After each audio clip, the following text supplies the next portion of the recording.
So you knew the issue, as we said, that left knee certainly came in a lot. Okay, the left foot rolled across, but for me that right knee was one of the main issue. The fact this knee was going sort of outside your right foot. There sort of starts off inside and will level with your foot, and as you go back, it was really collapsing across there. And as a result of that, the swing was very long. That was a 7-iron.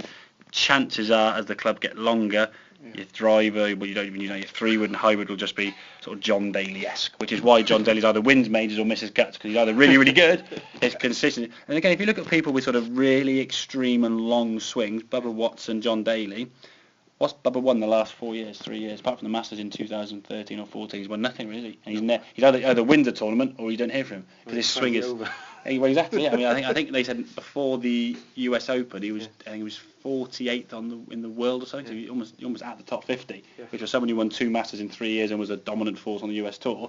He'll always be fluctuating. The guys who generally sort of more consistent and more on a sort of functional swings tend to be a more consistent way of playing golf. Okay, so because those knees were flexing too much at setup, you were losing all that ability to rotate, caused the knee to collapse. So your knee was collapsing because of your setup, not because you were trying to move that way or not move that way. It had to go. So feeling a lot taller, it says to you, so you said yourself, you felt as if you're really straight-legged.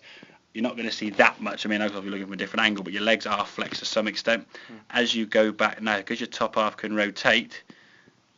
Look at that backswing. That is a totally different backswing, isn't it? Jesus Christ, yeah. Okay, and that for me, although it probably feels really short to you, but for me, the positions you're getting into there, shoulder turn, perfect 90 degrees, wrist hinge, 90 degrees, the club's in a really good position. So you're not losing distance on that position there because you're striking it great. As you come back to the golf ball now, we can stay on top of the ball a lot more. Again, coming in with a slightly more of a descending blow, hitting it more this way as opposed to this way now, sort of leaning back, sliding the ball and going way up in the air.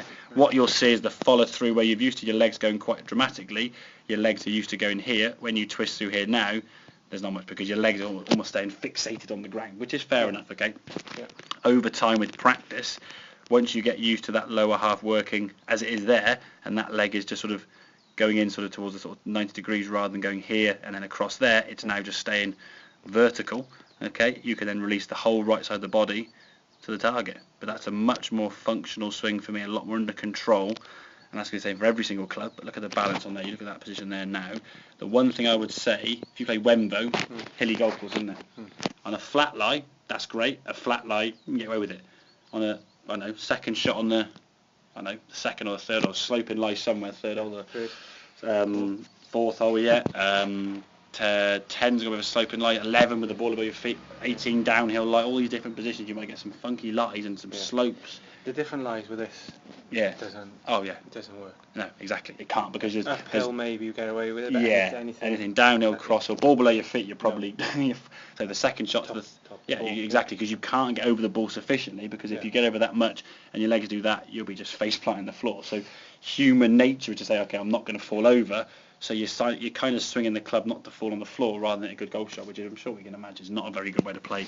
At the level you can get to, that's very limiting your ability in it. So that for me is probably quite a surprise position when you see that one there, how much your legs moved a lot less. Obviously from here now, so that right side twist through above the target, let this foot now release through as it normally does. Just get your hips and body working, but much better movement, okay? Want to try some other clubs? Try some 5 irons, 4 irons or hybrids if you want to.